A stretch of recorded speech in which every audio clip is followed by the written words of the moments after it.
So we're back with a brand new episode of Walkin Talkin with Tim, and today's guest is TJ. You know, I didn't ask you how to say your last name. Colaiezzi.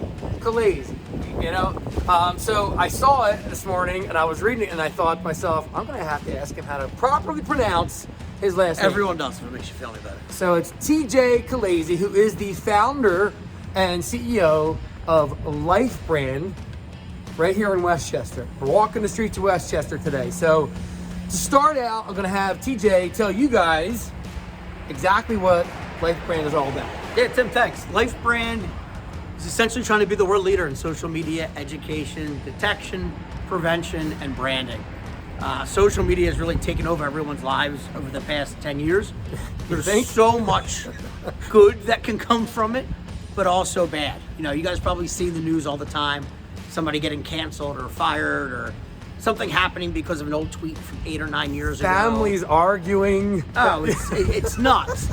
And, you know, look, most of the times they're good people. Look, every once in a while there's a bad person that deserves to be canceled because of something they said or did in the past. Right. Most of the times it was a 16 or 17-year-old kid that said something maybe out of taste or out of color, but they don't deserve to lose their job or their family because of it. Right. So we've built technology that goes back and helps individuals clean up their social media.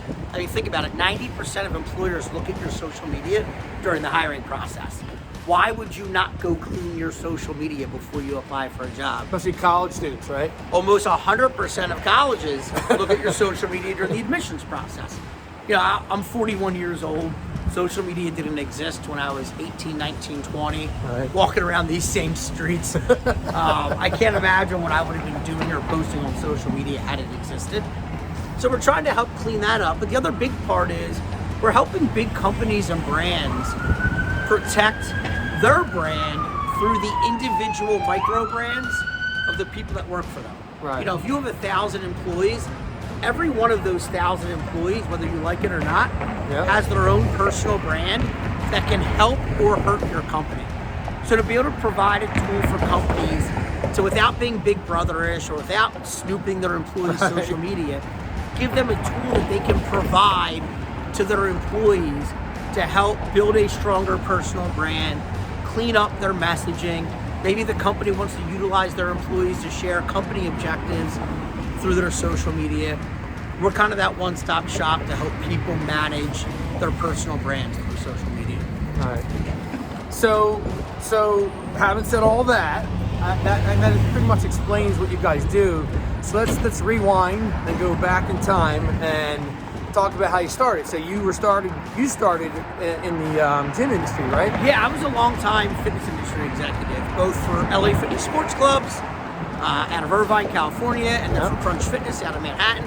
And for a small period in time, you know, Very important part in between, I owned a couple small gyms of my own, which, you know, as we were talking about earlier, is where I met my wife at one of those small gyms. There you go. And, you know, 8 years and 3 kids later. And what was that story? I don't know how that went. Yeah, it was it was funny, and she knows this, so I don't mind saying it, but, you know, a guy that I had worked with for years, you know, a good friend of mine, he's a, you know, phenomenal salesperson and manager, and he actually works with us here at LifeBrand. He was working at that gym, and, you know, 2 girls came in that were friends, and he said, hey, look, let's go talk to these 2. There you go. And, you know, 8 years later and 7 kids between the 4 of us. They've been together for about 8 years.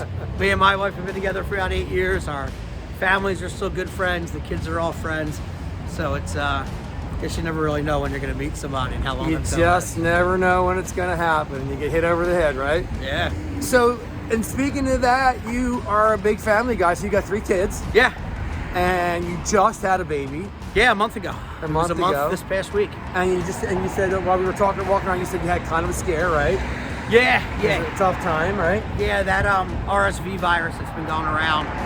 About 2 weeks after he was born, he had a cough, so we just brought him to the doctors. And the doctors were right away like, hey, we got to take him to CHOP, Children's Hospital. Right. And then as soon as we get there, they put him in an ICU. And we're like, wow, what just happened here?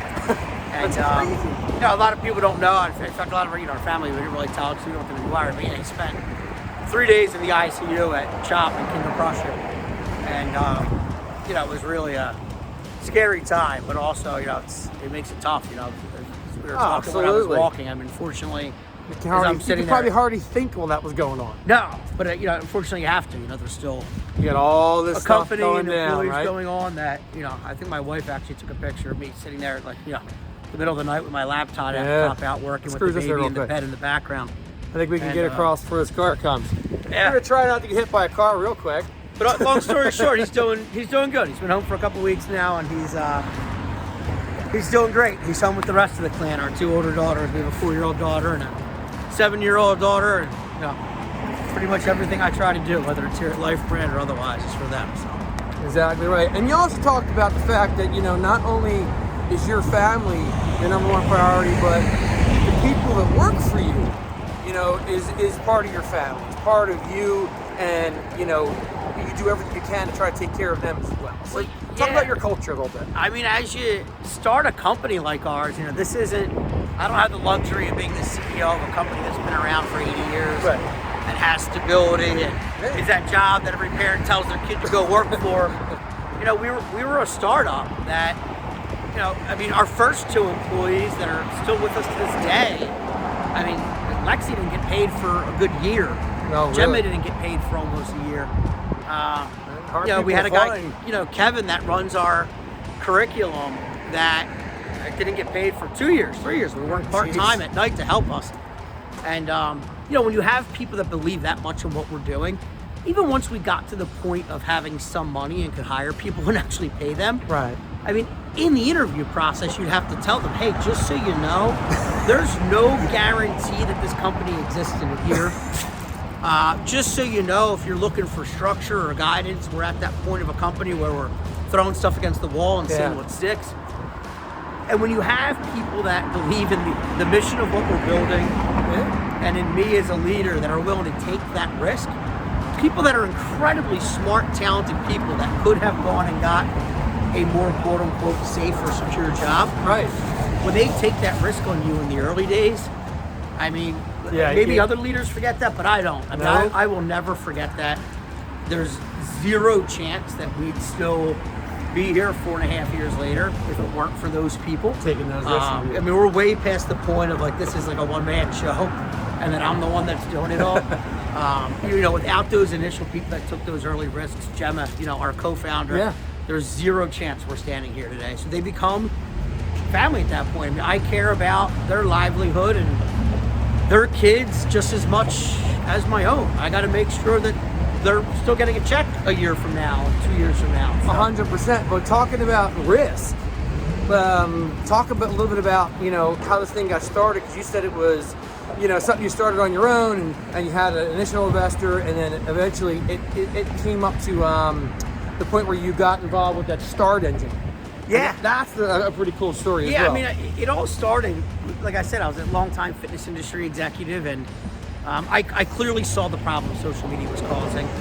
We wanted to use it as a way to help build the brands of our employees, therefore building the brands of the company. And I spent forever searching the internet for solutions, thinking one had to exist. This is like one of those things that someone else had to have thought of already. And I tell people all the time that over the past 4 years, I can't tell you how many people, friends and family of mine, have come up to me and be like, yo, TJ, how did nobody else think of this before you? Like, almost like, how are you the one that was smart enough? I think the same thing sometimes, like, how did that happen? It was a very clear solution to a big problem. And I had always kind of been an entrepreneur at heart, and so I left. It was April 24th, 2018. I left my good-paying corporate job to drive home from Connecticut. I love how you know the date, actually. Oh, yeah, Monday morning. I'll never forget it. Because I had coffee that morning with the executives of the company, telling them that I'm going to leave and do this. And then that was up in Greenwich, Connecticut. Had to drive back here to PA the whole time trying to figure out how I'm going to tell my wife, who at the time was 3 months pregnant with our second child. Right. And we already had a 3-year-old at home. And she doesn't work because she takes care of the kids. And I left my good corporate paying job to go start a startup.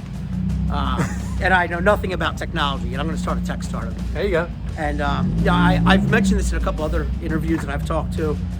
I think one of the earliest reassuring signs, you would think most significant others would have lost their mind Right. if their significant other came home and said that.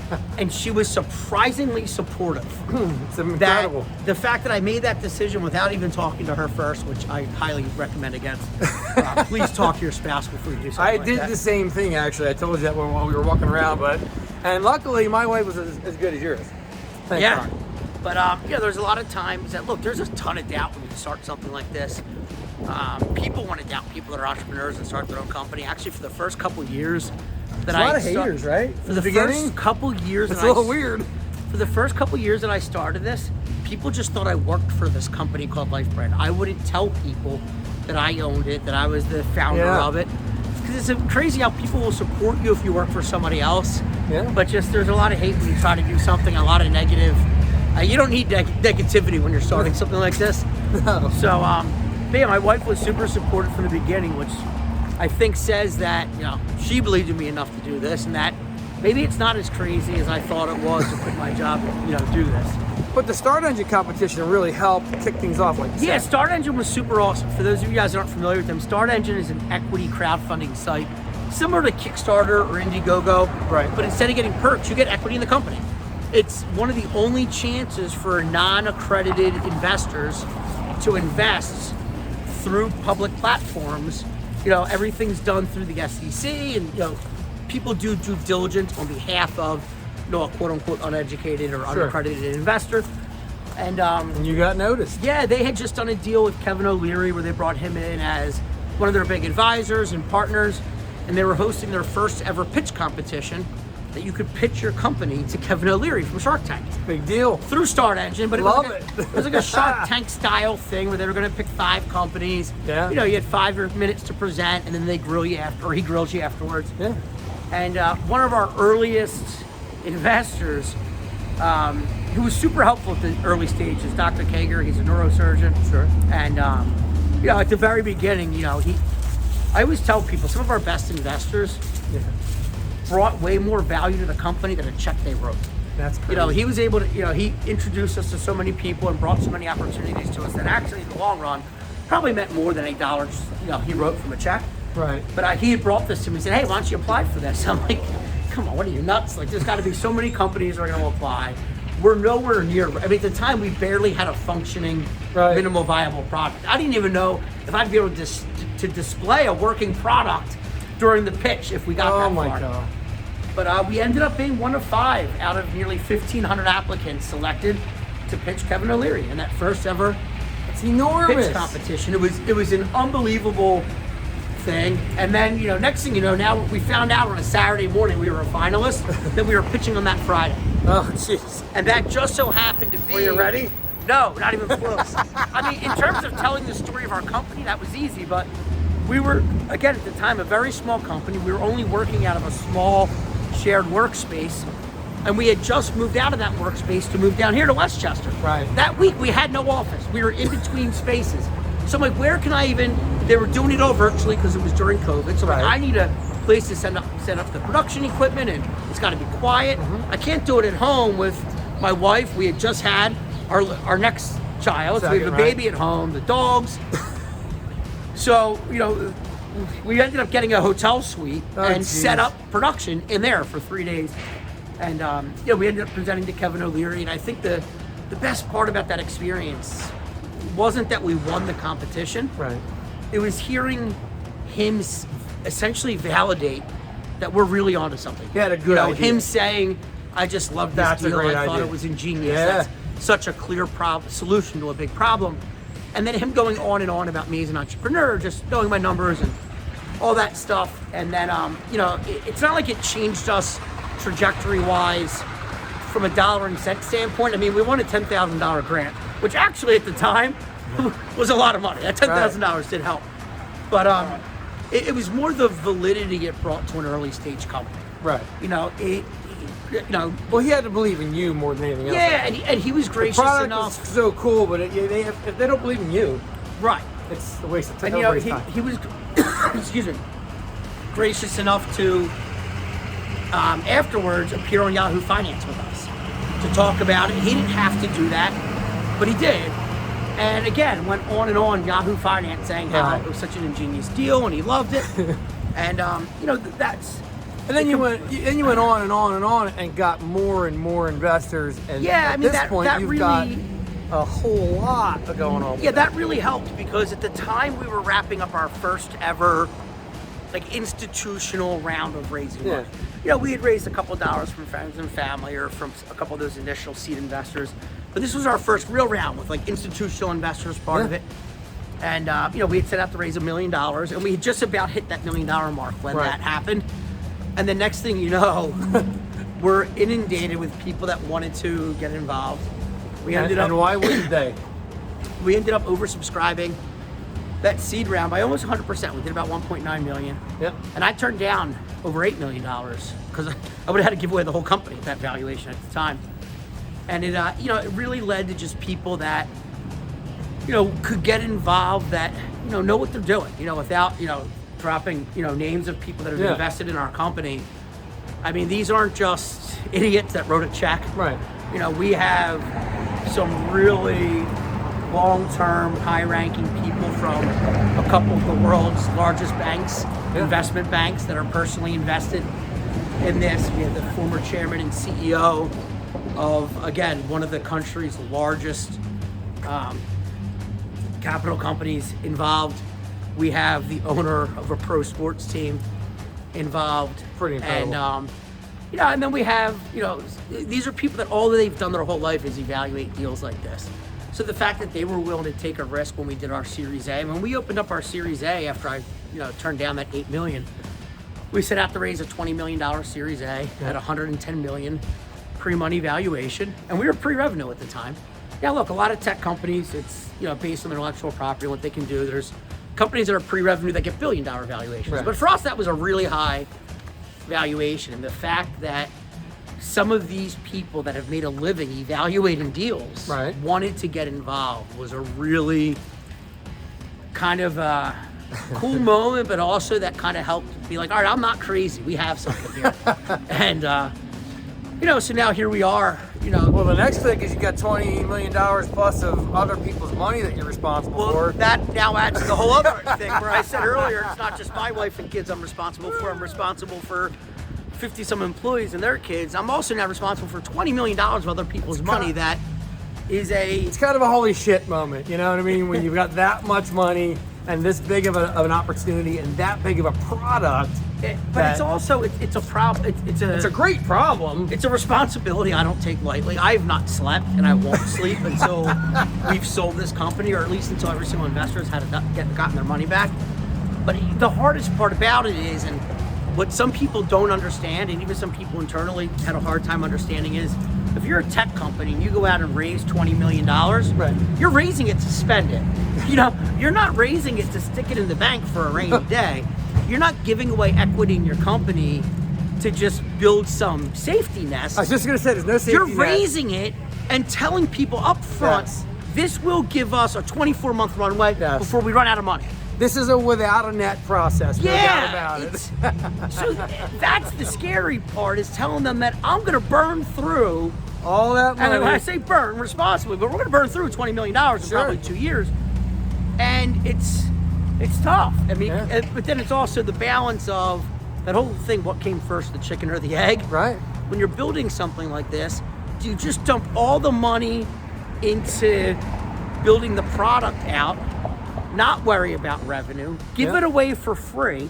I mean, there's people within our walls that would be happy not even to make any money off this. We should just be giving it away, because then we'd have that many more users, which means we'd have that much more data, which means our AI is that much better, which is actually more valuable to us than maybe $20 million in revenue. And eventually down the line, you could also begin But there's that balance. There's other people then that say, no, I want you to make money. So it's a really tough balance. But then, so do you spend that money just building out the product and tech and giving it away for free? Right. Or do you spend it on marketing initiatives? Because look, at the end of the day, people need to know who we are and they need to trust us. We've made a really big splash for ourselves. I was just going to say, let's talk about the marketing initiative, right? We've made some really big investments in pro sports teams. Have you been to a Phillies game lately? Have you seen the big LifeBrand billboard out in the outfield? It is, it's one of those things that in this way? It's a huge investment. And again, a huge investment that at times people can say, well, could you have spent that money on something else? Yeah, sure, we could have. But you have to monitor. Well, then you get the World Series. Then fortunately, you get things like the World Series coming into town. And next thing you know, LifeBrand is on everyone's TV all over the world. Not even just the Phillies. We really lucked out that we have partnerships with 4 Major League Baseball teams. And 3 of the 4 are the Phillies, Padres, and Braves. So it's even the teams that the Phillies played. Right. So both ballparks, we had incredible exposure all the way up to the World Series. I was just at a 76ers game the other night, and your logo was everywhere. That kind of stuff's expensive. And look, those teams are also clients of ours, right. But we pay them way more money than they pay us. The idea behind it is a couple things. One, if you look at most other large-scale corporate partners of big sports teams or NASCAR, right. There's a lot of banks, there's a lot of insurance companies, retail. Things that need to build trust in people. I mean, think of just the 3 stadiums here in Philadelphia. You got Wells Fargo, Citizens Bank, and Lincoln Financial Field. Yep. It's places that you need to build an unbelievable amount of brand trust and loyalty because people need to trust you with their money. We're kind of the same way. We're asking you to give us your social media logins. Oh, yeah. Air out your dirty laundry. There needs to be that presence and trust. But the other thing is... That's hard to get in general. It is. But we also very strategically said, all right, look, we're a no-name tech company. Look at the other brands around, even let's just call it Citizens Bank Park. Right. There's Citizens Bank, and there's Rankin Roof, and there's Crankin Roof, there's WB Mason, there's Independence Blue Cross Blue Shield, there's Nationwide, there's Toyota, there's T-Mobile. These are some of the biggest companies, names, and brands in the world that certainly aren't going to answer my phone call or my sales team's phone call. Not yet. But when the Phillies introduce us, because we're on a group trip together, or we're in the Phillies hospitality suite together, next thing you know, we start doing business with these huge companies. But it's also the equivalent of, in the retail world, if you want shelf space in a supermarket or in a Target or a Walmart and you're a no-name company, you have to pay for that shelf space. That's right. You have to pay to get in front of the consumers until they get so used to your name and brand they want you that they want you there. That's right. So look, call it pay to play to get in front of the big boys, call it pay to get on the shelf. You have to do those things. And it's still too early to, claim that was absolutely the right move. Well, we'll see. But it certainly seems like, and look, we don't just do anything. It's looking pretty good, I gotta say. It's looking pretty good. Look, we have a ton of companies now. First of all, there's a ton of pro sports teams now that just use our technology that we're not a partner with because of them saying it and seeing other teams using it. And it just makes sense. We're about to ink some really big deals with deals that never would have happened without those partnerships. Sure. That helps bring a straight ROI. But we're also smart on what we do. I mean, we don't spend $500, let alone several $1 million, without following up, does it work? And really, statistically, is it working? So, we employ a company. And can it be sustainable? Yeah, we employ a company called Rello Analytics that looks at marketing spend, like our billboard in right field at Citizens Bank Park. Yep. And I don't have the final numbers after the World Series, but when I last looked at the numbers year to date before the World Series, it had gotten us over a $5 million media value for that spend. Right. That's about a 7-time return on what we spent for our partnership with them. It had gotten, just in the 3 weeks of the playoffs, over 25 million impressions online. For the season numbers, I mean, it's astronomical. Number. So it's a huge number. Sometimes people always want to say, all right, well, great, you spent this. Well, if you, no matter what it is, say you spent $500, you spent $500,000, did you translate that into the bank? No, maybe not yet, but these analytics are telling us that we got $7 million worth of value from it that's going to come. And unfortunately, some people don't understand. That's impressions on people that will take time. Anyone that's someone that knows, getting to know your brand, and that's not immediate. Anybody that knows marketing knows that you have to touch somebody 10 to 12 times before they respond. Yep. So they need to see us at a Phillies game. They need to walk through our gate at Lincoln Financial Field. They need to hear us on the radio. highway somewhere. They need to see a billboard. Yep. They need to see a TV ad. That's right. And then eventually they respond. And what's crazy see one of these shirts, that's happening. Yeah, it's happening now. We went from our sales team at times early in the year, when again we really just went to market this time last year. I fully expect to see a Walkin Talkin with Tim Shear on this guy. some sort You will. of I will. I'll get it up something somewhere. coming up. We'll get it up somewhere. When we promote this episode, I'll wear it and take a picture. But you know, like we've all these different things that we've done. Now they start to come through. Like I was just saying, our sales team earlier in the year, It's impressive. we would do as a whole sales department maybe one new contract a month. Because again, brand new, just went to market. Now we're at the point where every sales rep is doing about a deal a week, and then we're doing a big deal every month or every quarter, and it's growing. But also the tech's gotta keep up with it. That's You know, right. this time last year, all we did was text analysis. So all we could analyze all were changes. what you typed through a post or a Every comment. 6 months, it all changes. But now we do video analysis, we do photo There you analysis. go. Boom. So, you know, now we're launching our TikTok integration this week. There's so much that's always coming and changing. And the one thing that our team's done really good, a combination of our sales team, our product team, and Right. the liaisons in between, is we've really listened to these early people that we've pitched, whether they've come on as a client or whether they've said, hey, I saw you on Meltzer. almost. I saw you on Dave Meltzer. Yes, Dave, what's up, He's my man? supposed to be a guest coming up. I was supposed to actually be with Dave up in New York for the UFC fight this past Saturday night, but unfortunately I had some family obligations. But you know, you need. There's all those different things that happen that, like our sales team now is really picking up. They're starting to take the feedback from some of these big clients and saying, look, we can get you this massive multi-million-dollar a year deal, but in order for that to happen and make it sticky enough that they stay, you guys got to do X, Y, and Z. So the product team's building that out, and then it's always that, like you never want to rob from Peter to pay Paul. So as much as there's times where me being a sales guy my whole life and having numbers to hit and revenue numbers and goals, you know, the end of the year is coming right now. Here we are in November. And as much as I would like to just pound through a bunch of these deals that we're like, you know, on the proverbial 1 yard line for, and get them done and put cash in the bank and say, yes, hit our goal. Well, then if we can't onboard them properly, that's not helping us. Because now I maybe got that one time. You're not building that 5-year road. Yeah, they got to be able to stick, and the customer success and the customer journey has got to match with what we're selling them. That's instant gratification. That's not doing the kind of business you want to do, which is but look, it's still build something hard. that's going to last. It's still hard if you got to go back to, you know, whether it's an investor or your board and say, hey, look, I had said we were going to do 8 million this year. Now maybe we're going to do 2 or 3. But then also the other side of it is, if that other 5 closes in January, like what's really the difference? Like, do we really care? Like, yes, would you want it for this? But when you look back from inception, is how I always do it. So right now It's not the timing. We're 56 It's months. the goal, not the timing. We're 56 months from the time we started this company. And if our goal was to be at, let's call it 10 million in ARR, 56 months in, if we hit 10 million in ARR 58 months in, is that really a big loss? No, that's pretty damn good. But just because it crosses into a new year, but again, you got to block those things out and notice that those things aren't important. The people that really understand what you're doing get that. And you know what we really care about isn't if we do $10 million in revenue this year or next year. It's if we do $10 million in revenue that repeats again the following year. And if you rush it too soon, that's not there.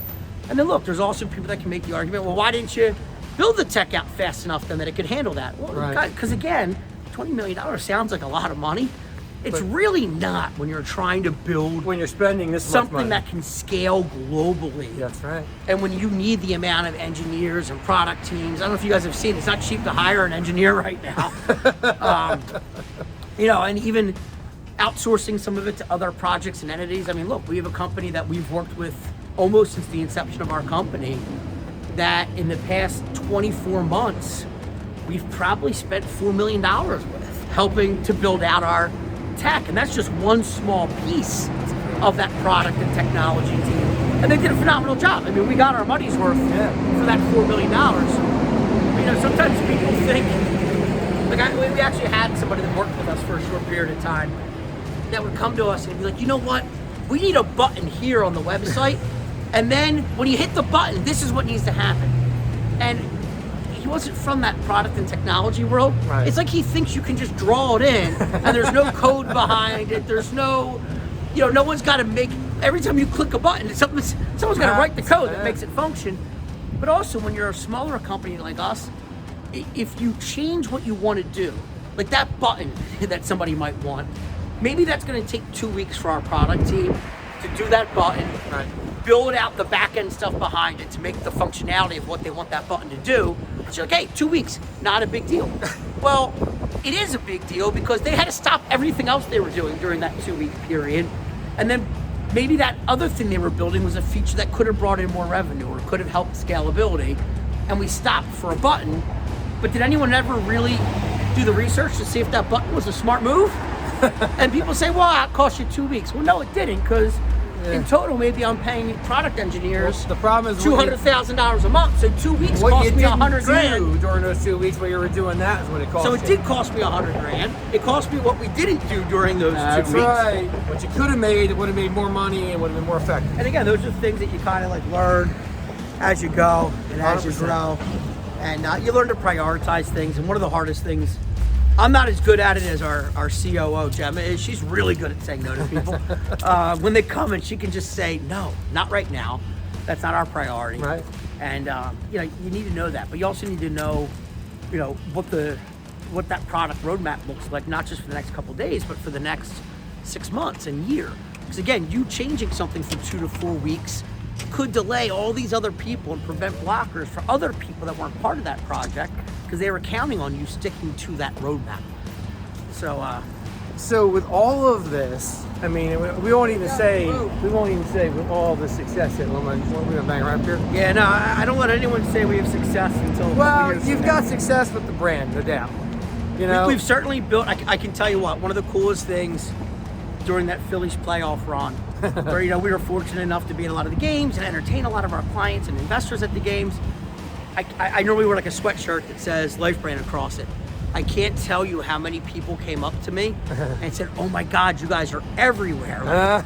That's what you want. Now the downside to that is, at every 10 people that tell me that, probably 8 or 9 of them then say, "But what is LifeBrand?" Right. But that's part of marketing. I mean, the first part is getting people to know you exist, and then it's telling a story. So now, this year coming up in 2023, you'll see a lot of our marketing initiatives are a lot of people storytelling. People like Devontae Smith, who's an ambassador and an equity holder for our company, telling the story of what we do through social media ads, showing what we do. Austin Eckler, star running back for the Chargers.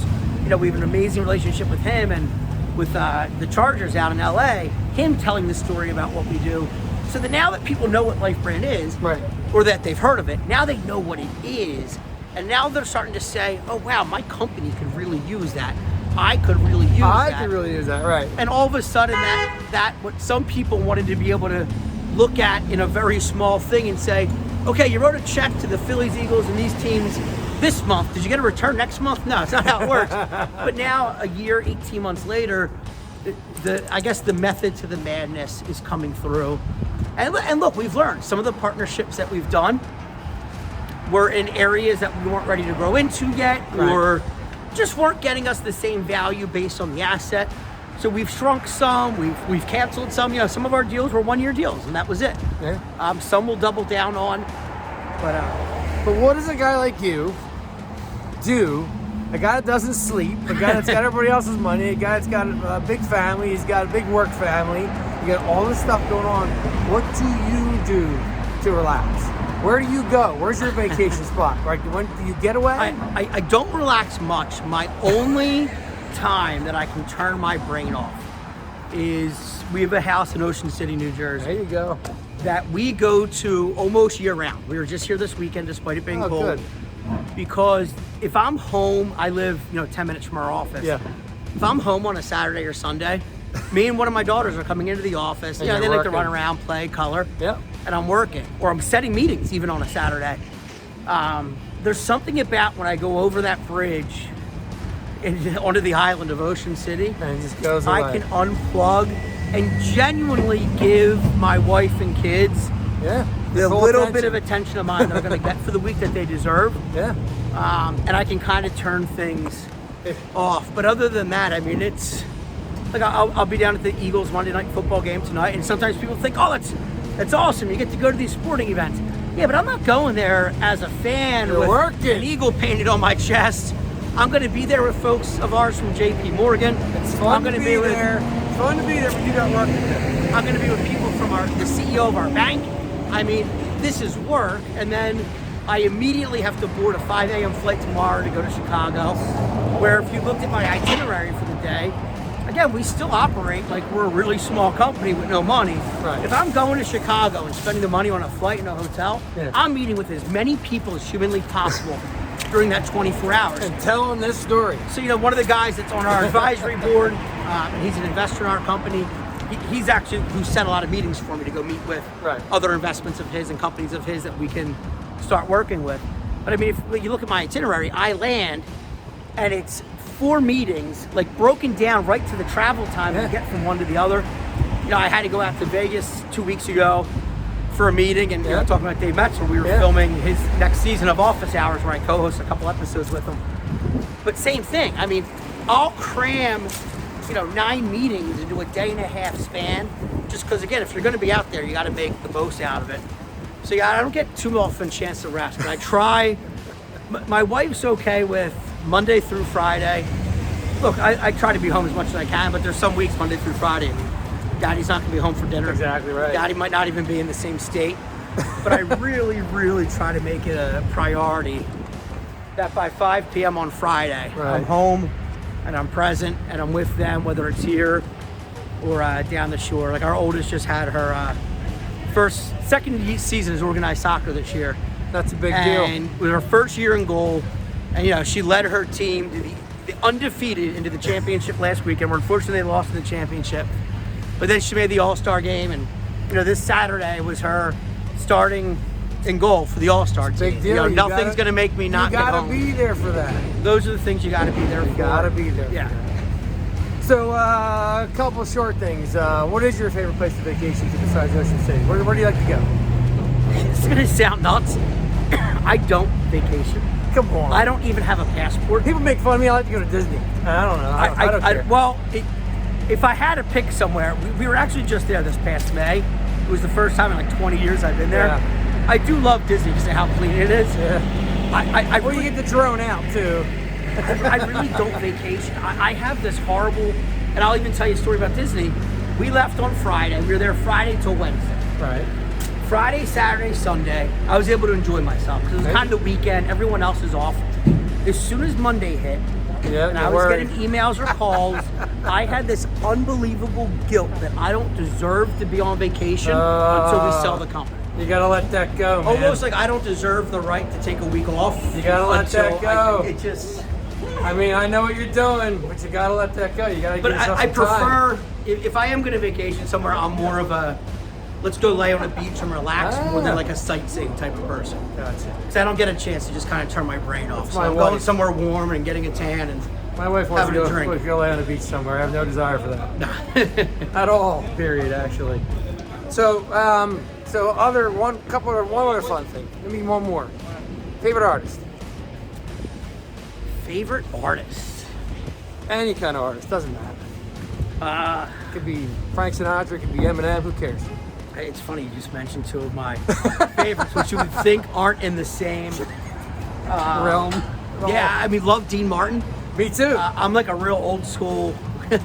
I tell people all the time I probably should have been born in the 50s. Forever not the 80s. Cool, Rat Pack Radio. I think that, and actually just what I really love is local artists that took their passion from maybe high school or college and have turned it into something now. For example, a girl I went to high school with and is good friends with her husband, Kristen Tierney Art. I'm gonna give her a little shout out. She does these amazing, I'm gonna not do it justice, but just amazing art that a lot of them are like shore themed and just bright, and she does a lot of like stuff with flowers and beach type decor. And I'm having her do a piece for our shore house just because. But I think she does amazing work, and I love seeing people that just kind of like what I'm doing here, took an idea and are actually building it into something, and not. I think a lot of people, you hear people say this all the time. People regret the things they didn't do, not the things they did do when they're sitting there on their deathbed or when they are in their 60s or 70s, and to see people like her go out and follow her dreams and turn it into this amazing business where there's this demand for what she's doing. I think I started talking to her a year and a half ago about having this thing done for our wall. Yeah. It's really important to have that mindset where you're thinking to yourself, you know what, I don't want to be, whatever it is, 85, 95 years old in a rocking chair somewhere where I can't get up anymore, thinking to myself, man, I wish I would have. And that's where it ends. It stops right there. Think also, like, at least with me, what it comes down to is, if I work for somebody else, I'm always at their mercy and at the mercy of their decisions. 100%. If you work for another company and my clients are my boss, people might say, "Oh, that's safe. That's a nice, safe job that you have there." Yep. Well, what if that person running that company is irresponsible and one day it goes under out of nowhere? What if that guy wakes up in a bad mood one day and fires you? I've always come from the thing that I will live and die with all the responsibility on my shoulders. If we fail, whether it be LifeBrand or whether it be something else, and it was on me, like, I can live with that because I know that I did everything you could possibly do to make it work. I don't have to second guess if somebody else could have done something better. I know I did it all, but I also have succeeded at these things that I've done. And absolutely. I know we can learn do it. a lot. Oh, I mean, I've learned so much over the past 40 years of my life, but 20 years of my working life. Sure. And me and you talked earlier about not burning bridges. Yeah. I mean, there's people that are part of our company that I either worked with in the past, and maybe things didn't work out well. Maybe we decided that we weren't a good fit then for that, but not that we didn't disrespect each other or each other's ability, that are now part of this. But you had the courage and the business acumen to realize that doesn't apply to this. Yeah, you always have to realize that old saying, like, don't burn bridges. That's it. Sometimes though, it's okay to burn the bridge to where it was going if you're still deciding as a team to build it to go somewhere else.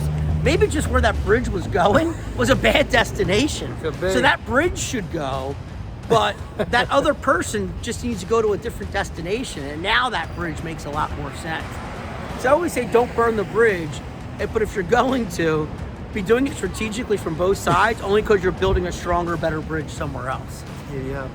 So if people want to learn more about LifeBrand or get a hold of you somehow or whatever it is, because I don't know if I don't know what you do as far as people getting a hold of you. If they want to learn more about LifeBrand, how would they do that? Yeah, definitely go to www.lifebrand.life. Our website has all kinds of information about how we can help individuals, how we can help companies. If you're wondering if this is a product or a service for you, if you have social media or if you have employees that have social media, so that's probably almost every one of you. If you're watching this right now, our solution is for you. You should use it. Go to lifebrand.life, or you can go to our Instagram, lifebrand.life. I used to freely just give my cell phone and email out. That has since been a horrible decision. No, I mean, it's good, but I now need a new phone. But if you want to reach me directly, email my assistant, chelsea.dugan@lifebrand.life. chelsea.dugan@lifebrand.life. They can also follow you on LinkedIn, right? Yeah, you can follow me on LinkedIn, TJ Colaiezzi. You can follow my personal Instagram and Twitter, which is @Tommy, TOMMY, J Cola, COLA, Tommy J Cola. And you can kind of follow along, not just, my Instagram, I really try to make it a mix of what we do here at LifeBrand, but also my personal life. A little bit of what you do. Try to sprinkle, if you look at it, it's pretty much going to be it's going to be my kids or probably some event that we're at.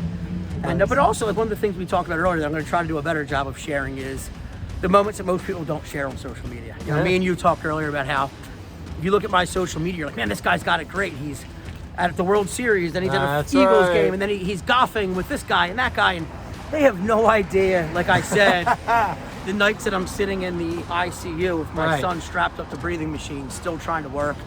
They have no idea the 4 a.m. flights that have layovers in the middle of the night. Not just that, just the great concern you have for everybody else's money that you're hanging on to. Yeah, well, that too. For them to see that, like no I said, one can see any of that. There was 2 different times in the past few weeks that I had to do these cross-country tours of meetings where the 1 week I was on, it was either 8 or 9 flights in a 72-hour period. I hate flying. From here to California to Vegas to Tampa, Right. back. And I mean, layovers at 3 o'clock in the morning. If we take a layover at an airport at 3 in the morning, nothing's open. It's like there's nothing you're going to do for 2 hours. Like the clubs aren't open if you have like the Admirals Club or the Amex Club. Restaurants aren't open. So I'm going to try to do a better job of sharing like the story along the way, because I think sometimes I make it look People like this wanna is all know. fun and rainbows. Let me tell you, it's not. It's not. It's not. It's not. It's hard. This is hard stuff. It's really, if it really was hard easy, everybody would be doing it. That's what I say. So, but listen, thanks for being on. Yeah, thank you for having me. Really, seriously, thank you. This was great. To everybody out there, thanks for watching. Keep on walking, keep on following. Follow me on Instagram, Walkin' and Talkin' with Tim, and look for some new stuff coming up in the upcoming weeks. We will see you next time on Walkin' and Talkin' with Tim.